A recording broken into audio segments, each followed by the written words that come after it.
Hey everyone, before I jump into this, if you're into wild stories with a bit of payback, hit that subscribe button and the little bell, you won't regret it. Trust me. This one's a doozy. It still makes my blood boil a little, but at the same time, pure satisfaction. You see, the title says it all, pretty much. He bought her a secret apartment, and, well, I was already inside. Waiting for revenge. It all started, as these things so often do, with a guy named Mark. Let's just say Mark wasn't exactly the sharpest tool in the shed. He was my husband, actually. Or, rather, was my husband. We'd been together for 7 years, married for 5. We'd built a life together. Or, at least, I thought we had. We had a nice apartment, a decent life, a mortgage we could barely afford, and an adorable golden retriever named Charlie who was the real glue holding our whole operation together. Or so I thought. I used to love waking up on Saturday mornings with Charlie curled up at the foot of our bed. The sunlight would stream in, painting stripes across the comforter. I'd reach for Mark, and he'd be there, usually still half asleep, rumpled, and ours. Those were the moments that stitched our life together, I thought. The small things, the shared laughter, the comfortable silences. Now, just the thought of those mornings makes my stomach clench. Then came Sarah. Sweet, innocent Sarah. She was a new hire at Mark's company, a fresh-faced, bubbly blonde who seemed to have a permanently glued-on smile. I thought she was fine. Work colleagues, you know. You don't really think about it beyond that. That was my first mistake. I remember meeting her once, at a work event. She was so bright. Almost too bright. Like a polished apple, perfectly formed and utterly devoid of substance. She had this way of looking directly into your eyes, this unervingly intense gaze, that made me want to shift uncomfortably. She seemed to hang on Mark's every word, laughing a little too readily at his jokes. I dismissed it then, of course. Just a new employee, eager to impress. Looking back, the signs were there. The late nights working, the increasingly frantic excuses, the whispered phone calls he'd take outside, away from me. I started to notice a shift, a distance. Mark was becoming absent. Physically present, but mentally gone. At first, I chalked it up to stress. He was working long hours, the company was going through some changes, blah, blah, blah. I tried to be understanding, even though the late nights were starting to affect our time together. We'd always had our Friday night ritual, pizza, bad movies, and Charlie hogging the space between us on the couch. Suddenly, Fridays became more about me alone on the couch, eating cold pizza and watching reruns, while Mark was tied up at the office. But the excuses started to pile up, and they started to sound increasingly hollow. The dates he was working late started to coincide with times Sarah was also working late. It was always the same generic explanation, couched in vague business jargon. He would talk about deadlines and strategic planning, and I would nod, trying to believe him, trying to hold on to the picture I'd carefully constructed of our life. I started to feel this gnawing unease, this cold dread creeping into the pit of my stomach. You know that feeling? That instinct, that whisper in the back of your head that something isn't right? I decided to trust it. That was the second, and most important, thing I did. It was like a small seed of doubt, planted deep in my gut, that was slowly starting to sprout and grow, twisting and tightening around my heart.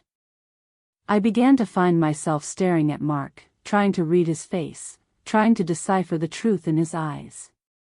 But he had become a master of deception, his gaze now carefully blank, his smile practiced. So, I started digging. Not in a crazy, obsessive way, but cautiously. I started to pay more attention to his phone, which he carelessly left lying around more and more often. I didn't snoop every minute, but when I saw something that raised a red flag, I quietly explored. The first time, I felt a pang of guilt, a wave of shame washing over me. But then the seed of doubt, the growing unease, pushed me forward. That's how I found the receipts. Not the receipts for groceries or gas or the usual things. These were receipts for luxury spa treatments, expensive dinners at places we'd never gone, and a ridiculously expensive diamond bracelet. And I found a string of very suggestive texts. The kind that left no room for doubt. The kind that made my stomach churn. The texts were from Sarah. My world tilted. The man I loved, the man I trusted, the man I had built a life with, was cheating on me. And not just cheating, but doing so with such brazen carelessness. It was a slap in the face. I felt this wave of intense anger, quickly followed by an even stronger wave of humiliation. And I felt like an idiot. How could I have been so blind? The receipts were like a physical manifestation of the betrayal, each one a tiny hammer blow to the foundation of our relationship. The spa treatments, the intimate dinners, the jewelry. They were spending money, our money, on her. On a life that did not include me. I remember the moment I saw the diamond bracelet receipt. It was a specific kind of diamond, a cut I knew he'd never have considered for me. He knew what I liked.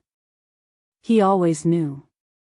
And the fact that he would give that to her, it was a testament to how far he'd gone. It was a deliberate act of tearing apart what we had built. I confronted him, of course. I had to. I laid the receipts, the texts, everything, out on the kitchen table, the diamond bracelet glittering mockingly in the harsh fluorescent light. His face was a picture. The color drained from his face, his eyes widened. He stammered, he stuttered, he tried to deny it, but the truth was right there, staring him in the face. He admitted everything. He confessed that he'd fallen in love with Sarah. That she was younger, prettier, more exciting. He apologized, said he was sorry, begged for forgiveness, said he wanted to make things right. But the damage was done. The trust was shattered. There was no going back. His excuses were as hollow as they sounded. The truth was a wrecking ball. I saw it, not as a loving husband who made a mistake, but as a man who was capable of deceit and betrayal. I remember the way he looked at me in that moment, the desperation in his eyes. It was as if he had suddenly realized the enormity of his actions, the wreckage he had created. But it was too late. The realization offered no comfort, no redemption. The truth hung in the air, thick and suffocating, like the scent of a funeral pyre. I left. I packed a suitcase, grabbed Charlie, and went to my best friend's. I spent the next few days in a daze, a blur of tears and anger and disbelief. I couldn't eat, couldn't sleep. I felt like the ground had been pulled out from under me. I was lost, adrift. My best friend, Emily, was a lifesaver. She held me when I cried, made me eat when I refused, and listened patiently as I rehashed every detail of the betrayal, over and over again. She was the only anchor I had. She even let me bring Charlie. I spent the next few days in a state of emotional freefall. Every memory, every shared joke, every intimate moment we'd had, now felt tainted. I kept replaying conversations, searching for clues, for signs that I'd missed. Every morning, I'd wake up with a fresh wave of grief, a hollow ache in my chest. The world felt muted, colors faded. I had no appetite. I could barely function. I was a ghost of my former self. Then came the email. It was from the estate agent. It was addressed to Mark, and it contained details about a new apartment. A luxury condo, downtown. The email mentioned a closing date, a move-in date. It all clicked together then. The sudden, unexplained need for a new place, Mark's constant disappearing acts, the expensive presents, the smug grin on his face. He was planning a new life with Sarah. A new life that didn't include me. That's when the anger morphed. This wasn't just about betrayal, this wasn't about heartbreak.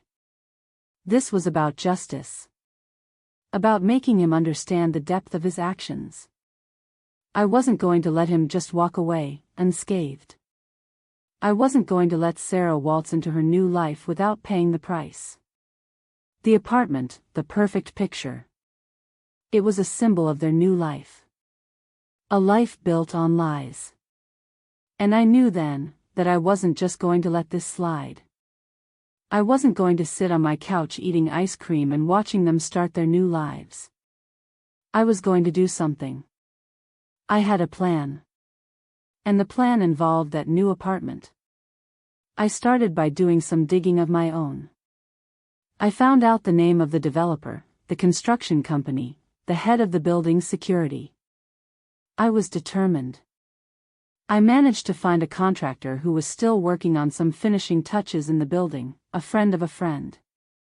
It took some convincing, some sweet talking, a little bit of money, and a whole lot of determination, but eventually, he agreed to let me in. The apartment was stunning. A penthouse suite, with floor-to-ceiling windows, a wraparound balcony, a view that stretched for miles. This was the prize. This was the reward for his infidelity. And I was going to make sure he never, ever enjoyed it. I arrived at the apartment the day before the official move-in date, the day before Mark and Sarah were supposed to move in. The air smelled of fresh paint and new beginnings. The building was still abuzz with activity. I had a small duffel bag, filled with, well, let's just say everything I needed. I felt a strange mix of fear and exhilaration as I snuck past the construction crew. My heart was pounding, but my resolve was firm. Sneaking past the construction crew, I had. My contractor friend helped me get into the building, and into the apartment, where I spent the next 24 hours. He opened the door, gave me a wink, and left, leaving me alone in the glittering shell of their future. I was alone. It was incredibly eerie. I looked around, and the penthouse was pristine and gleaming. It was the perfect canvas for my masterpiece of revenge.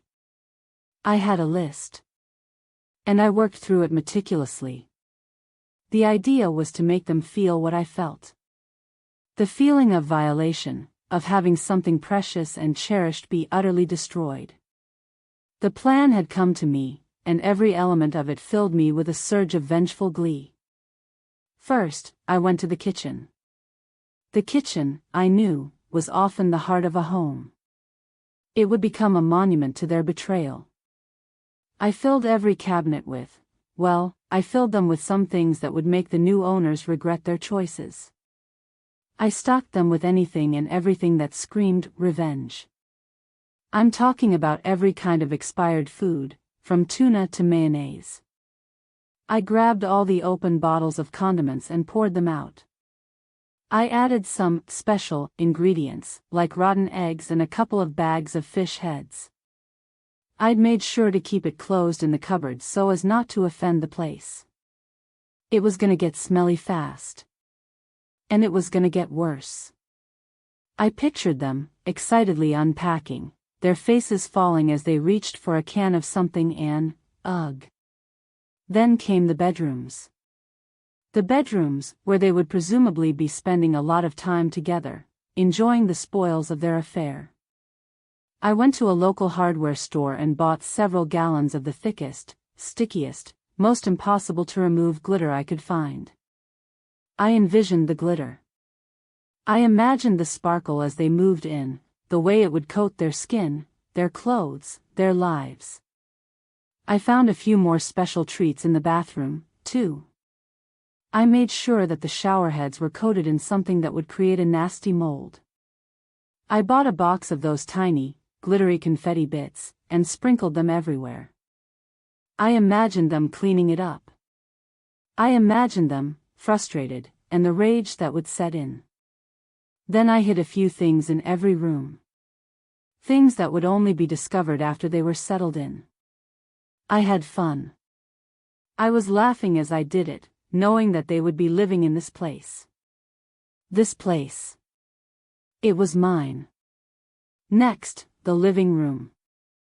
The place where they would sit, together, and feel as though they had achieved a life they worked hard to achieve. I used permanent marker on a white couch. I imagined their faces when they saw it, when they realized they couldn't scrub it away. The white couch was a statement of their new life. I also removed the batteries from everything. I also went to the electrics and switched all the circuit breakers, so they could not be switched on again. They would have no power. I was taking away the convenience. They would have no way to relax after a long day. I also created a "Welcome to Your New Home" playlist on the smart TV, full of breakup songs and my voice, just to really drive it home. I included a few clips of my voice, as though I was talking to Mark. I hope you enjoy your new home, you heartless jerk. I wasn't just doing this to be petty. I was doing this to make them feel the way I felt. To make them understand the pain, the violation, the utter devastation of what they'd done. I wanted to make sure that their new, perfect world was a disaster. And, if I was honest with myself, to give myself a little bit of catharsis. Every action, every element, was a tiny act of defiance. I felt a strange sense of power as I worked, as if I were reclaiming something that had been stolen from me. I was transforming their sanctuary into a living nightmare. The next day was moving day. I went back to my friend's house, where I had been staying, and I waited. I checked my phone every 5 minutes, just to be sure. Every ping of a notification sent a jolt of anticipation through me. I wanted to see the world burn. I didn't have to wait long. The first text came from Mark. "Hey, everything is a total disaster here. Can you come, like, right now?" I grinned. The feeling of triumph washed over me. I'd done it. I feigned surprise and concern. "Oh my God, what happened? Is everything okay?" "No, nothing is okay. The apartment is a mess. The kitchen smells like something died in it. The bed sheets are covered in glitter. It's all a disaster. And there's some sort of mold growing in the bathroom. We can't get any of the lights to turn on. I'm so sorry. I'm on my way." I wrote back. I was shaking, my hands trembling as I typed. The reality of my plan was sinking in. I arrived at the apartment a little later, fully prepared to play the supportive ex-wife. I walked into the apartment, trying to keep a straight face as I surveyed the scene. Mark and Sarah were standing in the middle of the living room, their faces a mixture of confusion, horror, and Here panic. The air was thick with the smell of rotten food and something else, something indescribably awful. Sarah was covered head to toe in glitter, and her hair looked like a disco ball explosion. Mark was frantically trying to scrub the permanent marker off the couch. It wasn't working. Charlie was happily rolling around on a glitter-covered floor. He seemed to love it. "What is this?" Sarah shrieked, her voice cracking with rage. Her carefully constructed composure was crumbling. "I don't know," Mark said, his voice tight. I don't know." He looked utterly defeated. I felt a flicker of something, not quite pity, but something close. I pretended to look around, feigning shock. "Oh my gosh. This is terrible. I have no idea what happened. You were so looking forward to this place. I put a hand on Mark's arm, my fingers brushing his. I am so sorry. Maybe we should go and get a coffee? My tone was perfectly measured, a carefully crafted blend of sympathy and concern. I wanted to play the role. It felt exciting. The look on his face was priceless. It was a mixture of disbelief and a sudden realization. He knew. He knew exactly what had happened. He had a look of, oh my God, she did it, that I could see with every moment. I saw the glint in his eye. He knew. The game was up. I looked over at Sarah, a slow smile spreading across my face. Well, Sarah, I said sweetly. Welcome to your new home. My voice dripped with honeyed poison. The look on her face? Pure, unadulterated fury. Her carefully constructed facade of innocence shattered. She turned on Mark and went on a tear. She began to berate him in a way that was glorious. It was as if years of pent-up frustration, everything she'd tried to repress, all the anger she'd felt, had come pouring out. I played the part of the innocent bystander. I feigned to be shocked that they would think me capable of such a thing, and apologized again, but underneath the fake tears, I was ecstatic. I knew they wouldn't be happy to move into that place, and they didn't. They looked miserable. They quickly packed and left, and I was given the keys to the place. I walked back into the apartment and started clearing things. I gave the place back to the contractor. He gave me a wink, and that was that. I left, but the apartment was never the same. The stink lingered. I later found out they ended up breaking up. I heard they tried to sell it, but no one would ever buy it. It sat vacant for months, a testament to their failed relationship. Mark was never able to live in the place. He had lost the prize, his newfound life, and I had one. And I felt good. More than good. I felt vindicated. I felt like I had gotten my revenge, not with some grand gesture, but with a calculated, meticulous plan that left them reeling. It was the closure I needed, the final act of a story that had been ripped from my control. So, yeah. That's my story. He bought her a secret apartment, and I was already inside, waiting for revenge. And honestly, it was one of the best things I ever did. Charlie, who's snuggled at my feet as I'm typing this, agrees.